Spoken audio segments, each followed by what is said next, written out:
manaaba sadii yoo argite qaxaroon du'a keetii kalaa'uu irratti xiyyeeffachuu qabda jechuudha. Sirri dhageeffadhu. Almanaamu juz'un min an-nubuwwa. Manaaba kana jechuun ahwaala itti deemtuu fi karabbiin itti si oofaa jiru si argisiisa manaabni kun. Manaaba sadii anama siimu kana yoo argite tasgabbaa'ii miira keessaa bahi yoo sirbarra jiraatte duubat deebi'i. Yoo duraan ammoo waan hamaa irra jiraatte duubat deebi'i. Saffisaan qophaa'ii taa'i guyyaan kalaa'ee jira guyyaan ammoo beekamu kalaas. Duniyaa tana riskii geessitee jechuudha manaaba nama siimu kan yoo argite sirri dhageeffadhu. Tokkoffaa irratti tokkoffaa manaaba sadii namatti illee hin himin manaaba kana harkee jirettee namatti hin himini ufuma keetti lubbuu tee keessa qophaa'ee ani kalaas deemaa jira ani gara fuula rabbii deemeera haqa namaallee daftee ofirraa deebisu waan nama miite daftee dhiifama gaafachuu hin qophooytee taa'uu qabda jechuudha manaaba nama siimu kana yoo argite jette shuuf wallahi sirri dhageeffadhu. Sirri dhageeffadhu. Namni manaaba kana argee umrii dheeratu tokkochuun jiru inuma deema kalaas. Yoo argettee nama himuu qabdu tokkoffaa lammaffaa irratti riskiin duniyaa tun gabaabbachuu argisiisa. Sadaffaa irratti tawbadhu waan jedhamu achi keessaa deemaa jirta. Alaamatun tadullu alaa qad astaghfirullahi alazim. Tokkoffaa irratti karaa kan osoo deemtu xumurta. Adeemsa karaa wayii imala wayii osoo deemaa jirtu. Karaa wayii irra deemaa jirta manaabaan. Karaan kun kadhumate argite. Karaan kun kadhumate yoo argite kun adeemsa jiruu duniyaatii jechuudha kalaas dhaabdee jirta. Karaa kana kadhumatee si cufat. Takka karaan kun asitti dhumataa manaabaa yoo argite karaa wayii irra osoo deemtu kalaas geessitee jirtaa jechuudha adeemsa jiruu duniyaa geessitee jirta fa'aleeka tawba. Tawbaa saffisaa si barbaachisa. Miiseejjiin si dhufee jira waan ta'eef. Amma miiseejjiin tokko yoo dhufe mootummaa irraa bilbila kee irra seen hin argita laaltee. Miiseejjiin rabbi irraa dhufu manaaba keessaa sirra dhufa jechuudha. Akkuma mukaalafaa mootummaa wantoonni adda addaa sirra bahan lubbuun teetun halkan deemuudhaan infoormeeshina sassaabaa bultee gama keetii himti yoo ati sammuu qabaatte jechuudha. Guyyaan kalaa'ee jiraa jechuudha. Manaabaan osoo karaa deemtu karaan kun yoo dhumate karaa kana akkana osoo deemaa jirtu karaan kun dhumate takka cufatee argite.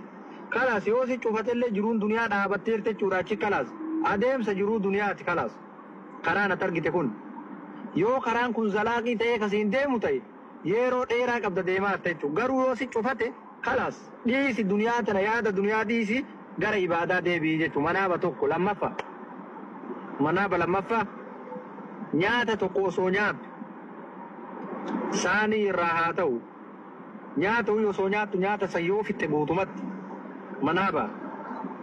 manaabaan hirriba keessa isuma dhugaasan nyaata kana tirii irraa yoo fitte yoo waa takka tirii san irratti hin hambisin ta'e riskii jiruu duniyaa tana geessitee nyaattee fittee jirta jechuudha. Siigalee yoo feete ni qabatta fedhuu baattu akkanuma dhuftee si qabatte jechuudha guyyattiin. Siigalee waan san arguun keessiif chaansii guddaadhaam. Irra hedduun namaan argu naadira arga malee waan kanaam. Irra hedduun namaan argu yoo sanuu rabbi tola si oolee tawbaadhaaf wanti kun karaa si banamuudhaaf si argisiifte lubbuun tee jechuudha. Lubbuun tee du'aaf kalaa'u infoormeeshina si fiddi qabla yamuut. Osoo du'in dura guyyaa 40 dura ilaama waan jedhamu tokko si beeksifamaa bara. Mallattoo ho'iitu si dhufa. Du'uu kee. Nyaata kana nyaattee tirii irraa kafittoo argite jiruu duniyaa nyaattee geessiteerta itti qophaa'e jechuudha. Itti qophaa'u yoo baatte dirqii si oofan isin dhiisu manni. Waa takka. Fayyisaa ja'a ajaluun laa yastakiruuna sa'aata walaa yastakdimuun. Guyyaan qaxaroo keetii yoo dhufe xiqqoo fuulduratti aana duubatti aanu hin deemta jechuudha gara akiraa jaalattee jibbite feetu aangoo qabaadhu feetu fooqa qabaadhu feetu abbaa feete ta'e ni deemta jechuudha bilkas giddi deemta jaalattee osoo hin ta'in tawbachuu qabdaa jechuudha sadaffaa manaaba sadaffaa amma sirri dhageeffadha manaaba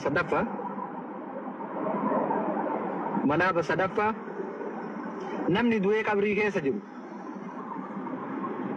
Namni du'ee qabrii keessa ruku ati beeytu takka huu beekullee baadhu rakkoo takkan qabu.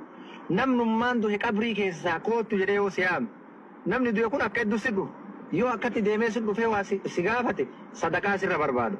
Yoo akkanuma shaksiyyan kawaa takka infoormeeshinii takka hin jirre ijaan argite sadaqaa sirra barbaadu. Yoo namni sun bakka gaaddisaa jalatti bakka gaarii wayiiti argite innahu ala husnil haal. Namni du'e sun bakka gaarii jiraachuu lubbuun isaa bakka gaarii qubachuu inni sun boqonnaa fudhachuu argisiisa. Yoo kawaasi kadhatu ta'e sadaqaa sirra fedha.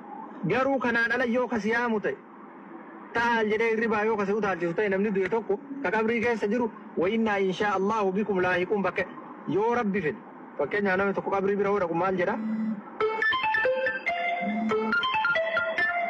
wa innaa inshaa Allahu bikum laahiquun yoo rabbiin fedhe nullee isinitti dhaqqaboodhaa jedha namni amma qabrii bira السلام عليكم يا أهل الديار من المؤمنين والمسلمين والمسلمون وإنا نتيكني إن شاء الله يا ربين فري لاهقون إسنت دكابو راجل إسنت دكابو ربك جت سني سوى ميجر إنيام تعال جري سوى ميجر خلاص كتاب تجر تجرو دنيا راكود تعال جري سوى وإنا نتي إن شاء الله يا ربي فري لاهقون إسنت دكابو را درا وادا سنتر تافي بيك كبري بيرو دا إتنا مكجتون dirqama jechuudha qabrii bira yeroo tartum wa innaa nuti insha Allah yoo rabbi fedhe laahiquuna isinitti dhaqqaboodhaa jedhi jedha rasuulli alayhi salaatu wassalaam laahiquuna isa si waammateera kun nu achi ilaali kootu ta'al jedhee yoo si waame khalaas intaheeta min rizqi duniyaa tawbachuu qabda faaleeka tawba qophaa'uu qabda jechuudha qophaa'uu baattee halkanii guyyaa ni sirbita taanaan qophaa'uu baattee halkanii guyyaa akkasuma mataa jabaatta taanaan ni deemta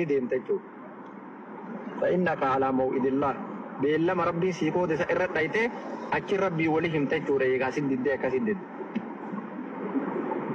خنا بولا سلا كل حال منا بكني سديو أرغتان نمت الله مون انتو خنا كيستي قوباوي يرو غبابا كيستي قوباوي توبدو gama rabbii lubbuu kee kana deebisii waan jedhamu lubbuun teetun beeksisa miiseejii sii fidde jechuudha manaamni kunniin sadiin ka akkaan du'arra qajeelchu kan akkaan guyyaa qaxaroo kalaa'uu argisiisuu fi akkasuma deemsa kee irratti deemsa jiruu duniyaa irraa